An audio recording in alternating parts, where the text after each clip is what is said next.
Turn your Bibles with me to the Gospel of John, chapter number 6, verses 16 to 24.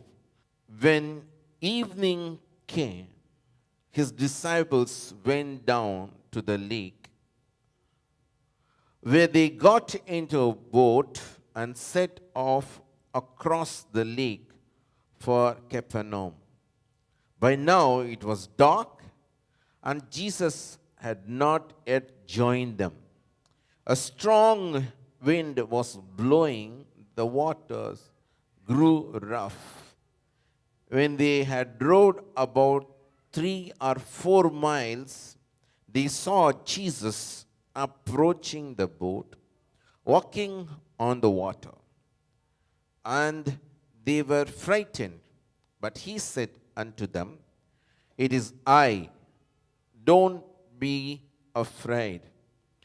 Then they were willing to take him into the boat, and immediately the boat reached the shore where they were heading. Okay, with that I will stop. Father, in Jesus' name, I want to thank you, Lord, for this morning. Thank you for bringing us together in this manner.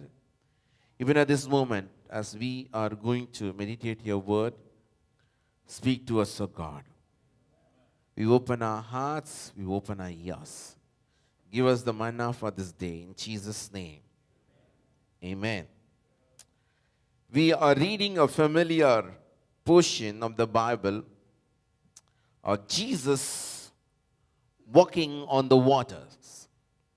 It's also recorded in Matthew chapter 14, verses 22 to 33, as well as in Mark chapter 6, verses 47 to 51. Matthew, Mark, and John, all three of them have recorded this very incident of Jesus walking on the water and calming the storm. There are other times Jesus had calmed the storm as recorded in the Bible. In this very incident, we also see in the Gospel of Matthew, it was not just Jesus walked on the water, but even Peter, seeing Jesus walking on the water, Peter, the disciple of Jesus, he too walked on the water. The story unfolds at the Sea of Galilee. We got to understand this Sea of Galilee is surrounded by Jordan Valley, which has got a high mountain ranges, which would go up to 4,000 feet above sea level. The mountain ranges around Jordan are as high as 4,000 feet. And the nearby sea, Mediterranean Sea, it is the closest very big water body. The Sea of Galilee is often called by many as lake, but it is as big as a sea. It is situated 700 feet below Mediterranean Sea. And since the Sea of Galilee is surrounded by mountains, when the wind blows from Mediterranean Sea, from the northwest, it creates a cold wind from Mediterranean Sea with the warmth, the heat that is in and around this mountain area of Jordan Valley, both together creates a major blow of wind. In fact, when the wind comes through from the Mediterranean Sea through the mountains surrounding Jordan, it is like a wind blows through a tunnel. When a pressure of wind blows through a tunnel and it hits the water body that is below sea level, about 700 feet, there is a greater level of storm, of continual agitation of water in the Sea of Galilee. But it is the main route for people to cross from one end to the other end, and it's a main fishing area for the people surrounded Galilee. And in this place, we see Jesus and his disciples were living, and they used this Sea of Galilee through the boat as the mode of transport many a time.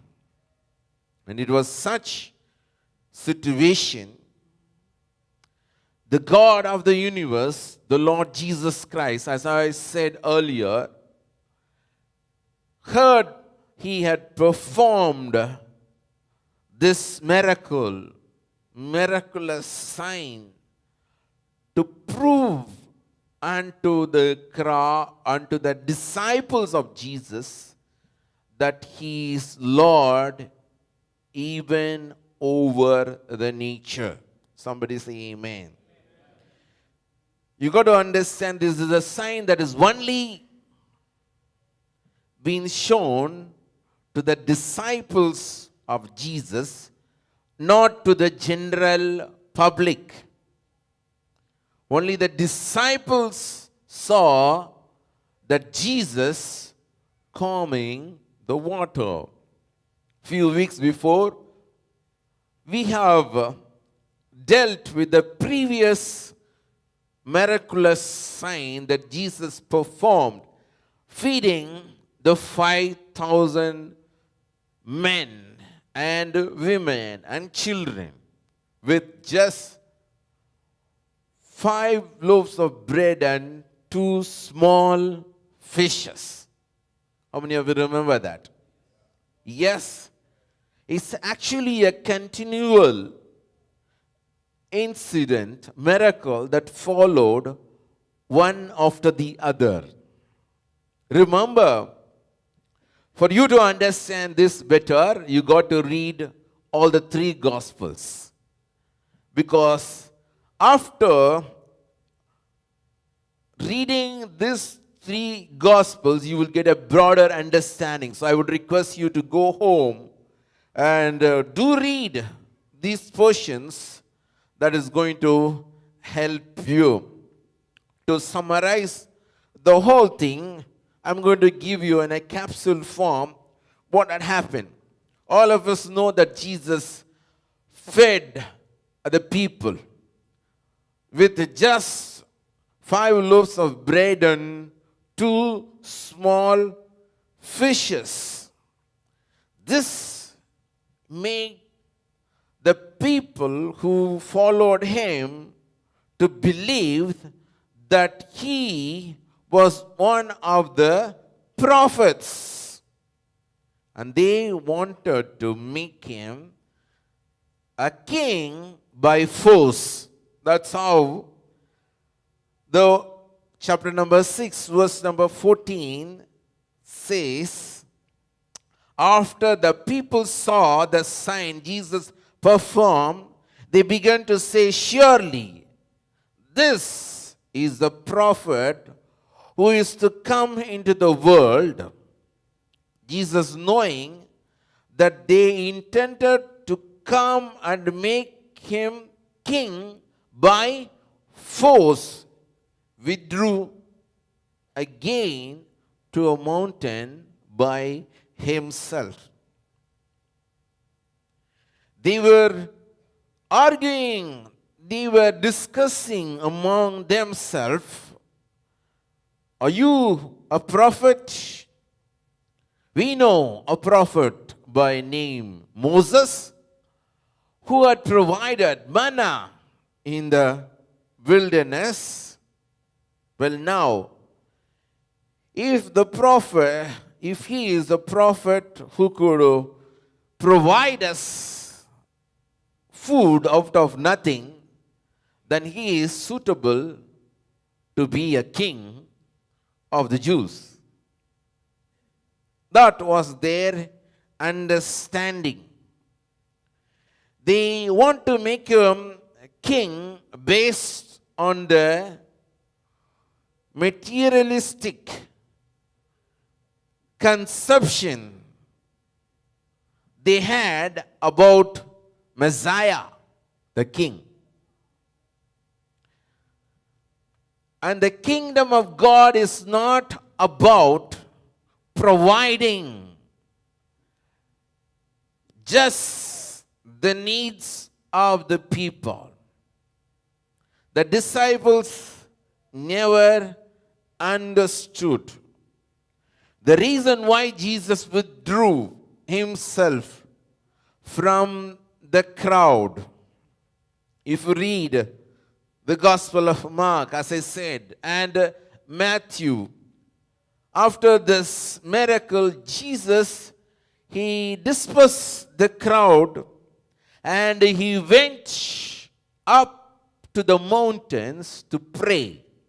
It clearly says that after such a great miracle, Jesus dispersed the crowd, dispersed the disciples, he sent them away. He said, go across the sea, across the lake. He sent them away.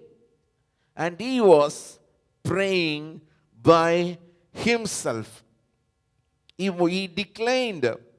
He refused to honor, respect to their compulsion to be their king based on the materialistic blessing. He even sent his own disciples. John, the writer of the gospel, does not tell us they're being sent, but you see in Mark and Matthew tells us that he dismissed the crowd and went to the mountain for prayer. This crowd were fed. They were impressed by the wonder of feeding. They were filled with food. That is why they wanted to make him king.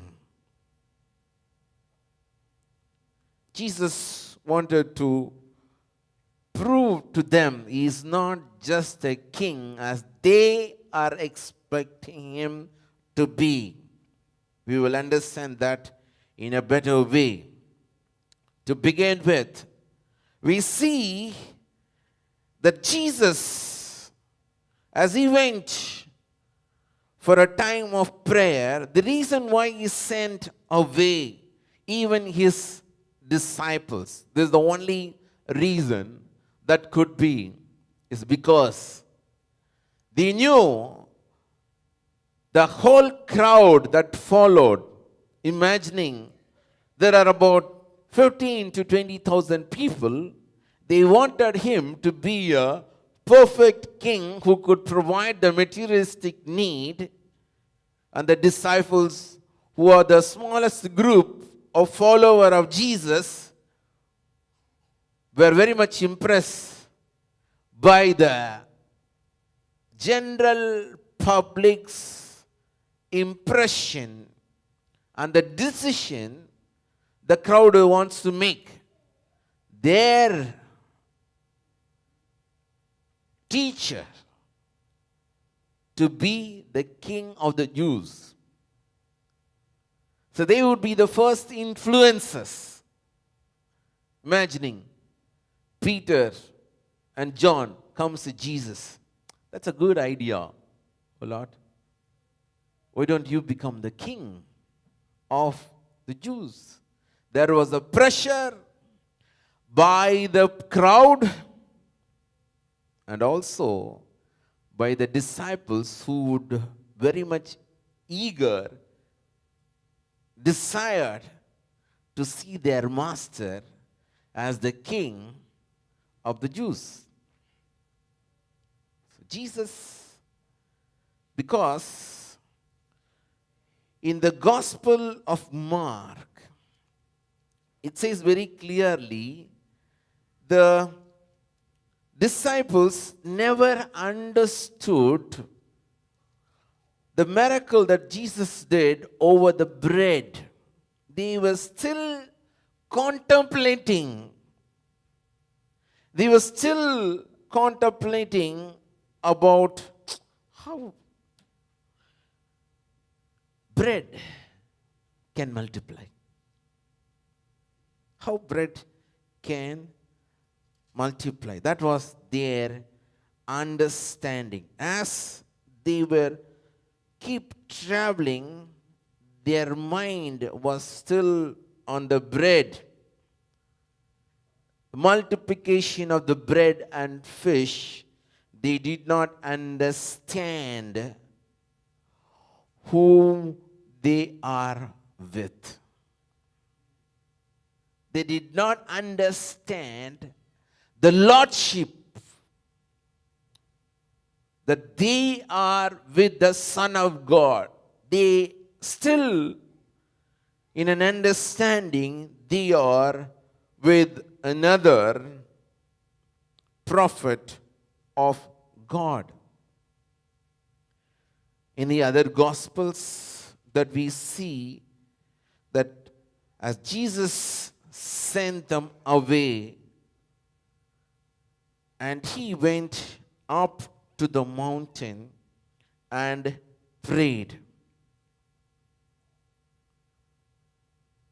Jesus would have, within himself, must have gone through a moment of, turmoil because of the peer pressure that people, it says, they are forcefully wanted to make him king on their own terms. It's something like Jesus is made, he is multiplied 5 loaves and 2 fishes to feed 5,000 men and women and children, and one person saying, "Hooray for Jesus," and all the 20,000 people say, "Hooray." It's exactly like that. How many of you want to make Jesus a king? Hey! Hail Jesus! That's exactly what's happening. Even when they were taking him into the city of Jerusalem, they want him to be the king of the Jews. In the materialistic world, Jesus is to constantly fight, speak that his kingdom is not what they are expecting. My kingdom is not about food. My kingdom is not just about healing. It's much more than that. And that much more, what is beyond that, people never understood. Even his very own disciples. That is the saddest part. And we see as the wind blows, I was just reading. Out of these 12 disciples, at least 7 of them knew how to fish. 4 of them are professional fishermen and businessmen who could employ others to fish after Jesus raised from the dead. Even the other disciples who were not clearly said that they were fishermen, but they also went to fishing. Thomas, Nathaniel, Philip. So, 7 of them out of 12 knows to fish, which means they know to travel in the boat.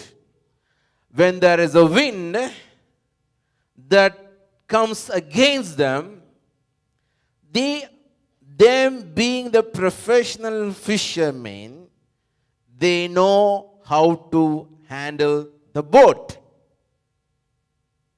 In the midst of a storm, when there is a wind that comes, nobody will go against the wind. Rather, they would go with the wind. Do you understand? If you want to go across the sea and the wind blows heavily, there is a big storm that's coming across you, against you. The best way that you can protect the ship and yourself is to take a safe landing by going with the wind, so that you will reach not the place of your destination, but a place of safety. These fishermen who knew how to fish, how to handle, according to the Bible, at least 7 of them were into a fishing, which means at least 4 of them know they are into leadership, saying that how to handle the boat. Hold this way, turn the sail this way and that way. They can take the boat into a safer place and land. They can reach the shore. Few things that you got to understand. Even though they were professionals, fishermen, they were just going in one direction to their destination. It is the Lord who sent them. It is the Lord who sent them. Go across the lake. They know how to go to a place of safety, but yet they were listening to the voice of the Lord. I want to tell you a few things. No matter when you are facing storms in your life, don't give up. It is the Lord who's sending you. Amen. You may be a professional in your own,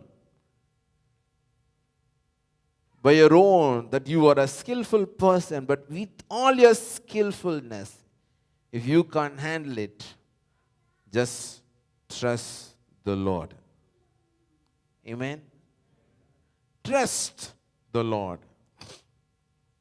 And it's very amazing that Jesus, walking on the water, he wants to prove a point to his disciples. I'm not just the Lord, King, over your materialistic things that you are thinking. I am even the Lord over the nature. I am the King even over nature. Jesus proved, we've been seeing from the Gospel of John, that he dealt in the realm of healing. He dealt with the realm of demonic world, spiritual. He dealt in providing joy in a wedding. We saw Jesus working miracles in the realm of material world. But he is not just that. He is even Lord over, King over nature. He says one word and things will happen. And nothing is impossible by him. All things are possible. Amen.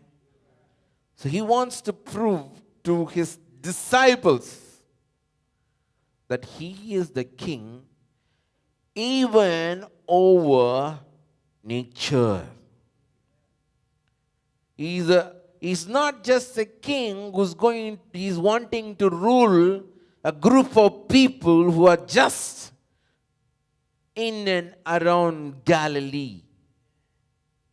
He is the Lord and the King of kings over the universe. I am not wanting to hold the crown that you are going to crown me with in the city of Jerusalem and be your king forever. Rather, I am the King of kings.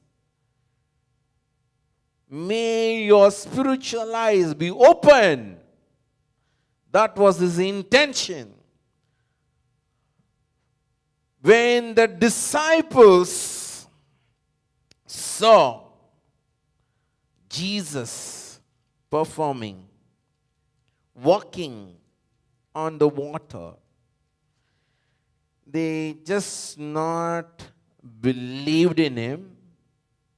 Gospel of Matthew, verse number 33. Then those who were in the boat worshipped him, saying, "You are the Son of God." You are the Son of God. Who were there inside the boat? It was the disciples of Jesus. It was the disciples of Jesus. All this while, they were thinking that he is going to be the king over their materialistic world. Now they realize he's not just a materialistic king, rather he is the king of the universe, the creator, God himself. They believed that he is the Son of God and worshipped. No disciple will worship their teacher. They would follow their teachings. They would abide their teachings. But no disciple will worship their teacher as their Lord. But here we see there is a change in their approach. They were no more looking at Jesus as rabbi, teacher of God's word, or a miracle worker, a performer who does miracle for his own fame to attract a crowd. It's much more than that. He is the King of the universe, creator of the world, Son of God, who is worthy to be worshipped. Amen. Hallelujah. That's what Jesus wants them to understand. When that point is proved, everything settles. Amen. He wants to prove to them in a demonstration that he is not just a king to be worshipped based on bread and wine and fishes. He should be worshipped based on the lordship, kingship, authority that he has even over nature, even over raising a dead, even over everything. The demonic world, we saw that. Listening, obeying, worshipping, acknowledging that him as the Son of God. His disciples had seen people wanted to get healed, people who got delivered, whose children got delivered, a blind man or a sick man worshipping Jesus. But this is the first time his disciples worshipping Jesus. There are many times all over the world, people can say many things about a leader. It's very difficult for the immediate people to acknowledge what the world says. But now is the time their eyes are open. The disciples' eyes are open, and they got to see that Jesus, that is why it is a special sign or a miracle that is only shown to the disciples, that he had even authority over the nature. Both the time Jesus calmed the storm, it was only the disciples who had seen that. Amen. Hallelujah. Praise the Lord. Hallelujah. They were amazed. That's not the end. They worshipped. That lead them to a fuller understanding. It truly helps us to prove, as in Isaiah 43, verse number 2. When you pass through the waters, I will be with you. When you pass through the rivers, they will not sweep over you. It's true. Amen. No matter where you travel in your life journey, understand the Lord is with you. When you are going through the storm, it says almost they have spent the whole night traveling quite a few hours, struggling. Our Lord Jesus did not come when the storm started hitting. He waited. He waited for a while for them to come to an understanding. It's not going to be calm, or they are not able to. They need to understand it is beyond their control. And they got to trust the Lord. And he came in the moment when they are weak. They tried all their best, and they are still stuck. In John's Gospel, it says, as soon as Jesus got into the boat, they reached the shore. All this while, they were struggling. It may be a short distance to your destination. It is at a visible, you are at a visible distance to your destination, but not able to reach. I'm sure there are many of you in this congregation going through such situation. You see your destination at reachable place, but still you are not able to reach. When the Lord Jesus comes into your life, when you take him into your life journey, you will see that you reach safely. Hallelujah. And he would come at the right time. Somebody say amen. You may not come. You may be asking, Lord, why you didn't come at the beginning of my struggle? He wants you to know it's not just like this. Things are going to happen. You got to understand the value through which this miracle was performed.